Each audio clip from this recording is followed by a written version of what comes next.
យើងកើតអត់តាន់សម័យខ្មែរក្រហមសម័យប៉ុលពតទេសម័យប៉ុលពតធ្លាប់តែលឺសូរចាស់ដំណាលថាអត់ឃ្លានអត់មានអីស៊ីដាច់ពោះស្លាប់ចំណែកសម័យនេះបងប្អូនជឿអត់ថាកាន់តែសបោសបាយកាន់តែមានរបស់ស៊ីកាន់តែឆ្លាប់លឿនកាន់តែមានជំងឺស្លាប់លឿនយើងឃើញហើយសម័យនេះគឺសារធាតុគីមីបន្លែផ្លែឈើនាំចូលមកពីយួនសម្រាប់ខ្មែរយ៉ាងសម្ងាត់ដូច្នេះកុំឃើញឲ្យតែមានរបស់ស៊ីនាំចូលផ្លែឈើអីហ្នឹងដូចជាទុរេនដូចជាអីនាំចូលមកពីយួនសុទ្ធតែគីមីសម្រាប់ខ្មែរយ៉ាងសម្ងាត់កុំឃើញសម័យសបោសបាយសម័យសន្តិភាពសម័យខ្មែរក្រហមអត់ឃ្លានមែនខ្ញុំទទួលស្គាល់មានដំឡូងតាមអំមើមានចេកតាមផ្លែរស់រៀនមានជីវិតរហូតដល់ចាស់ពីដើមរួចពីសង្គ្រាមឲ្យតែរួចពីការសម្លាប់របស់ខ្មែរក្រហមមកដល់ឥឡូវសិតតែអាយុចាស់មានសុខភាពល្អអាយុវែងបើថ្មិញគាត់ឯហ្នឹងសិតតែស្លាប់ទៅចាស់ហ្នឹងស្លាប់ទៅសល់ថ្មិញឲ្យកូនចៅធ្វើខ្សែកពាក់ទៀតយើងគិតមើលវាល្អវាអត់មានគីមីរហូតដល់ថ្មិញគាត់ល្អក្មេងឥឡូវយើងគិតមើលគុំថាឡើយសល់ថ្មិញគ្រាន់តែឆ្អឹងក៏ពុកស្អីក៏មានជំងឺ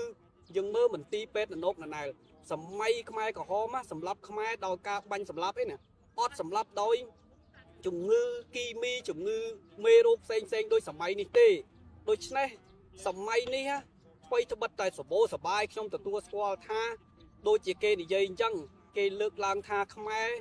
សបោសបាយតាមរយៈសម្រាមបញ្ជាក់ថាសម្រាមច្រើនខ្មែរសបោសបាយស៊ីខ្ញុំទទួលស្គាល់ចំណុចហ្នឹងគឺពិតជាសបោសបាយណាស់ផ្លែឈើហ្នឹងផ្លែឈើគីមីក្តីបន្លែក្តីនាំចូលមកពីយួនកកឹកកក្រែង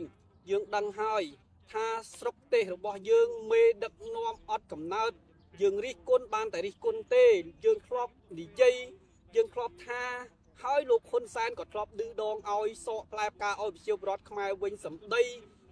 ដល់សែនថោកទាបបែបណាក៏លោកហ៊ុនសែនហ៊ាននិយាយដែរគេហ៊ាននិយាយថាបើដឹងថាគីមីហើយបើដឹងថារបស់ហ្នឹងស៊ីទៅពុលស្លាប់ហើយខំប្រឹងទិញស៊ីទៅអីគេឌឺបែបហ្នឹងទៀតសម្ដីអញ្ចឹងក៏គេអាចនិយាយបានដែរយើងគិតមើលហើយយើងលែងសង្ឃឹមលើការទប់ស្កាត់មានតែប្រជាពលរដ្ឋខ្មែរខ្លួនឯងប្រុងប្រយ័ត្នខ្លួនឯងទេខ្ញុំថាប្រុងប្រយ័ត្នប៉ុណ្ណាក៏វាជាមិនបានដែរខ្ញុំនិយាយនេះវាគ្រាន់តែមួយចំណែកទូទេគ្រាន់តែឲ្យបងប្អូនប្រជាពលរដ្ឋខ្មែរប្រុងប្រយ័ត្នដូចជាអាផ្លែឈើគីមីដូចជាទុរេនដូចជាផ្លែឈើបន្លែក្តីហ្នឹងអាចជៀសបានយើងមើលឃើញថាសង្ស័យហើយយើងដឹងហើយសោកស្ដាយគេទាំងគេទាំងយើងមើលឃើញដឹកចូលទាំងឡានពួកសមត្ថកិច្ចទាំងអស់ហ្នឹងវាធ្វើខ្វាក់ធ្វើថ្លង់ធ្វើគោយកអាគេហៅថាយកអាដុល្លារហ្នឹងបាំងភ្នែក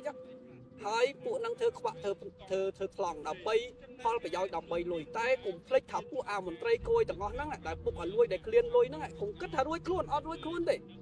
កូនប្រពន្ធអ្នកឯងគ្រួសារអ្នកឯងកូនអ្នកឯងហ្នឹងផ្លាត់ស្នៀតស៊ីអាបន្លែគីមីផ្លែឈើគីមីហ្នឹងងាប់ដូចតែគ្នាយកលុយមកខំពុកឲ្យលុយបើគេហៅថាឲ្យយួននាំចូលមកហ្នឹងសួរថាបានយកលុយហ្នឹងយកមកធ្វើអីបើកូនចៅអ្នកឯងហ្នឹងស៊ីអាបន្លែផ្លែឈើហ្នឹងដែរហ្នឹងឈឺយូរទៅជាជំងឺមហារីកទៅជាជំងឺលៀងឈាមទៅជាជំងឺផ្សេងដេកនៅកណ្ដាលពេញមន្ទីរពេទ្យប្រកាសអាសន្នដោយសារតែជំងឺមហារីកដោយសារតែជំងឺផ្សេងគ្រប់មុខសារពើដោយសារតែសារធាតុគីមីខ្ញុំថាស្រុកខ្មែរវាគ្រោះថ្នាក់ជាងសង្គ្រាមហេតុអីបានជាខ្ញុំហ៊ាននិយាយអញ្ចឹងបើសង្គ្រាមក្របផ្លោងយើងស្រួលមើលយើងស្រួលកិច្ចយើងស្រួលជីកត្រង់សេតែអាសម័យសង្គ្រាមត្រជាក់សង្គ្រាមគីមីយើងគិតមើលស្អីបន្លែផ្លែឈើក៏គីមីស្អីក៏គីមីវាគ្រប់សារពើពេកទៅហើយដោយសារអីដោយសារតែការដឹកនាំរបស់យើងធូររលុងប្រទេសណាក៏គេមានដែររឿងជាសារធាតុគីមីខុសប៉ុន្តែគេបង្កើតរដ្ឋាភិបាលធ្វើអីគេបង្កើតអាមន្ត្រីគួយនឹងធ្វើអីគេឲ្យពួកនឹងច្រាស់ប្រាក់ខែដើម្បីអីគេឲ្យពួកនឹងចាយប្រាក់ខែជាតិហ្នឹងដើម្បីឲ្យធ្វើការសូម្បីតែចិនណាមន្ត្រីគេធ្វើការ24ម៉ោងគេហ៊ានដេកហ៊ានពួនទេគេធ្វើការដើម្បីត្រួតពិនិត្យតាមដានធម្មតាប្រទេសណាក៏គេមាននាំចូលដែរអាសារធាតុគីមីហ្នឹងបន្លែគីមីប្រទេសណាក៏វាមានដែរយើងមិនមែនថាអត់មានទេក៏ប៉ុន្តែគេប្រយ័ត្នប្រយែងគេការពារសុខភាពប្រជាជនគេរកវិធីសាស្ត្រការពារអាយុជីវិតប្រជាជនគេចំណែកមេដឹកនាំឯង អត់កំណត់មានគិតពីសុខភាពជាជនអីអាងតាក្រុមគ្រួសារលោកហ៊ុនសែនគឺអីគេសិតតែមានអ្នកជំនាញមានពេទ្យមានអ្នកតាមដានពីអាបន្លែគីមីហ្នឹងមុននឹងស្លមុននឹងធ្វើម្ហូបអាហារឲ្យលោកក្រុមគ្រួសារលោកហ៊ុនសែនហ្នឹងគេពិនិត្យគេបច្ច័យគ្រាន់តែផឹកទឹកហ្នឹងក៏ពួកកូនចៅគេពិនិត្យដែរចុះចំណាយប្រជាពលរដ្ឋខ្មែរបែរជាលោកហ៊ុនសែនឌឺដងឲ្យប្រជាពលរដ្ឋខ្មែរថាបើដឹងថាគីមីឲ្យទិញច្រាស់ទៅអីគេឌឺដងឲ្យយើងបែបហ្នឹងអញ្ចឹងយើងនិយាយហ្នឹងវាអស់ពីនិយាយអស់ពីកែអស់ពីទៀមទាឲ្យលោកហ៊ុនសែនឲ្យមន្ត្រីទាំងអស់ហ្នឹងភ្ញាក់រលឹកហើយមានតែយើងនិយាយឲ្យប្រជាពលរដ្ឋខ្មែរខ្លួនឯងនេះចេះភ្ញាក់រលឹកចេះគិតគូរចេះស្រឡាញ់សុខភាពខ្លួនឯងចេះការពារខ្ញុំថាវាកិច្ចមិនរួចទេច្រើនណាស់ជំងឺវាគីមីជំងឺអីគ្រប់ច្រករហូតហើយបើច្រករហូតហើយបើនិយាយឲ្យជ្រៅទៅសូម្បីតាដីធ្លីខ្មែរវាទៅជាដីកសិកម្មណាវាទៅជាដីងាប់ទៅហើយយួនសម្រាប់ខ្មែរតាមរយៈអាជីកសិកម្មនាំចូលមកពីយួនហ្នឹងធ្វើឲ្យខ្មែរងាប់ដីមិនមែនណាគ្រោះថ្នាក់ខ្មែរមិនមែនងាប់តែខ្មែរងាប់តែជីវិតយើងណាសំបីតាដីក៏យួនសម្រាប់ដែរពលរដ្ឋខ្មែរប្រហែលជាមិនយល់ប្រហែលជាឆ្ងល់ថាសម្រាប់ដីមិនណាពលរដ្ឋខ្មែរត្រូវយល់សម្រាប់ដីតាមរយៈជីគីមីយើងមើលធ្វើស្រូវពីមុនដាក់អាចគោដាក់ជីធម្មជាតិដាក់អីស្រូវអីល្អធ្វើអីបន្លែអីសារធាតុ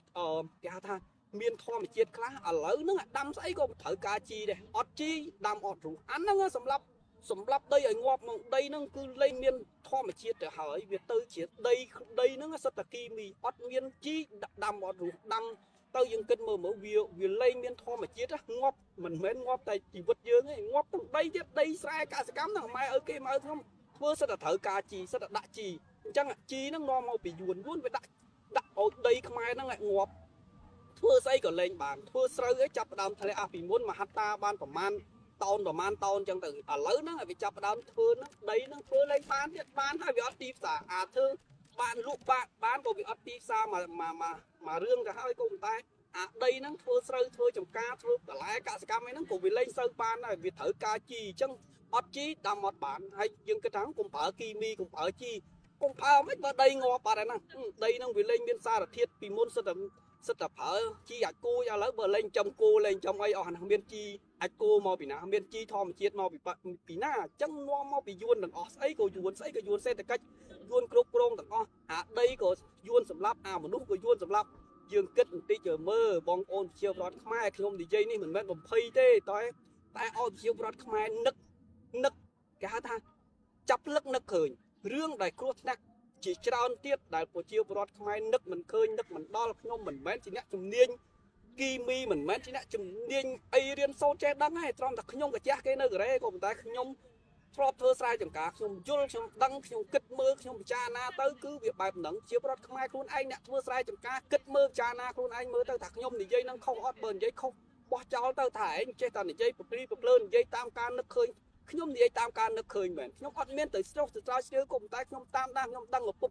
ម្ដាយសាច់ញាតិខ្ញុំក៏ជាអ្នកស្រែចម្ការខ្ញុំក៏ជាអ្នកធ្លាប់ធ្វើស្រែចម្ការអញ្ចឹងខ្ញុំយល់ខ្លះខ្ញុំដឹងខ្លះដែរអញ្ចឹងខ្ញុំបញ្ញាក់ប្រជាពលរដ្ឋខ្មែរគេមិនមែនសម្រាប់តែខ្មែរតាមរយៈបន្លែគីមីសម្រាប់ជីវិតយើងសូម្បីតែដីស្រែចម្ការអនាគតកូនចៅខ្មែរលែងធ្វើស្រែចម្ការលែងបានហ្មងចាំមើលបំបំនាំគ្នារត់ចោលស្រុកសម័យហ្នឹងរត់ចោលស្រុកប៉ុណ្ណឹងសម័យក្រោយដីមានដីឲ្យធ្វើអត់បានយើងគិតមើលអាចធ្វើបានវាអត់ទីផ្សារមកតង់ទៅហើយសង្គ្រាមមកចំណុចទៅហើយយើងរត់ចោលស្រុកព្រោះដាំបានវាចាក់ចោលដាំបានអត់មានអ្នកទិញតែអាចសង្គ្រាមមួយយ៉ាងទៀតនេះ10-20 ឆ្នាំទៅមុខទៀតឥឡូវហ្នឹងចាប់ដើមដាំចាប់ដើមថយចុះដាំចាប់ដើមត្រូវតបាច់ជីគីមីមកពីយួនអត់ជីដាំអត់ក៏បានក៏វាបានតិចតួចវាអត់មានធម្មជាតិដូចមុនណាអញ្ចឹងយើងគិតពីគីមីអត់រួចយើងមើលសម្រាប់ទាំងយើងសម្រាប់ទាំងដីស្រែចម្ការយើងលែងមានធម្មជាតិអស់ហ្នឹងអញ្ចឹងហ្នឹងគឺជាចំណុចដែលគ្រោះថ្នាក់ដែលប្រជាពលរដ្ឋខ្មែរនាំគ្នាចាប់លឹកនឹកឃើញទាំងអស់គ្នា